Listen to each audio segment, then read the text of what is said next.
I thought it would be interesting to delve into these two concepts that have been helpful for me.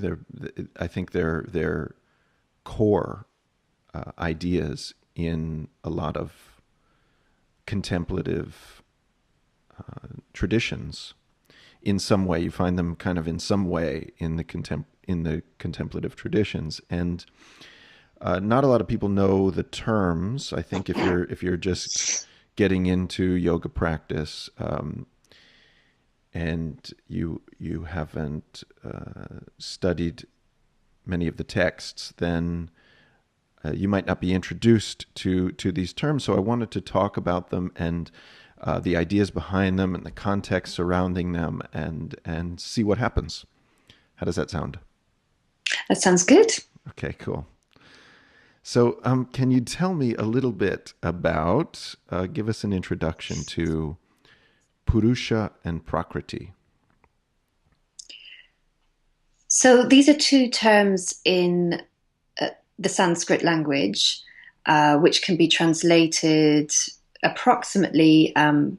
Purusha, it does have a more general meaning as person, um, but in the philosophy of yoga, Purusha is the cosmic Purusha, so the idea of pure consciousness, um, and a principle, an absolute principle of being that is pure consciousness.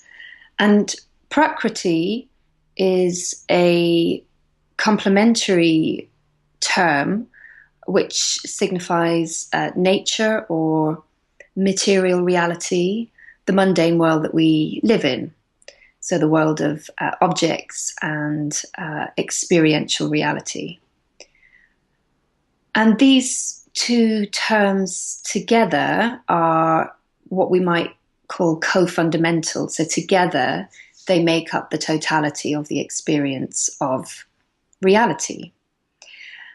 And depending on what school of philosophy you are viewing these pair of principles through, depending on your lens, they're either understood to be completely separate, i.e., dualistic, in that they don't interconnect or engage in any way, or there are various degrees of connectedness or interaction,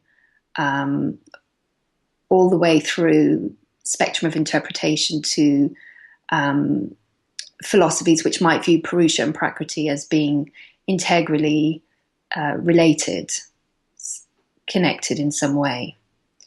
But if we're thinking about the field of classical yoga and the Yoga Sutras of Patanjali in particular, which is my research topic for my PhD, then we're talking about Purusha and Prakriti as dualistic, as separate. So the principle of pure consciousness and the principle of material reality, which account for the sum total of reality, but which don't actually interconnect or engage. Okay, I've a few questions about that, but before I get into those, um, can you say a little bit about the school of thought? You mentioned classical yoga and Patanjali and the Yoga Sutra.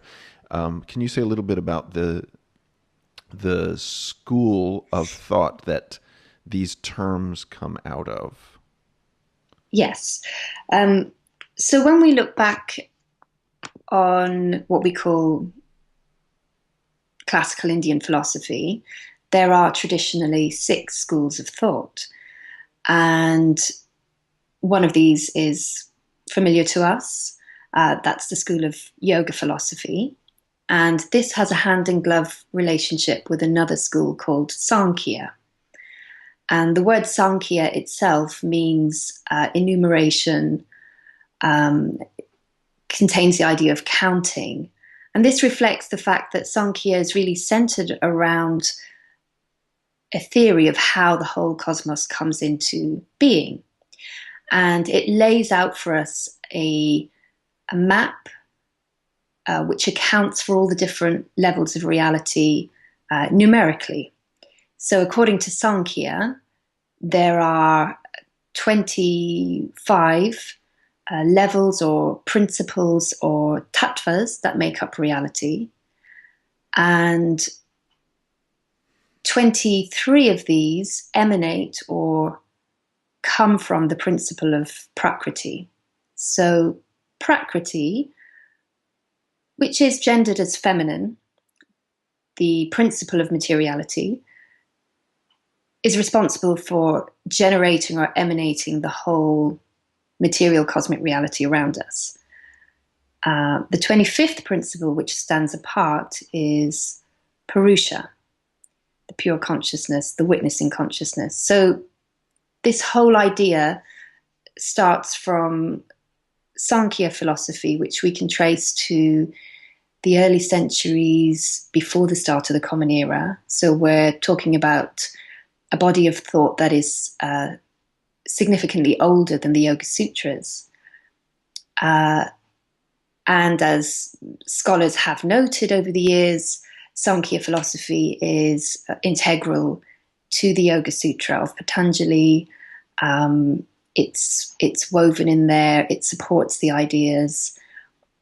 I would argue it's not the only school of thought that's reflected in there, but it's certainly presented as the main frame on which the author of the Yoga Sutras hangs the ideas about yoga.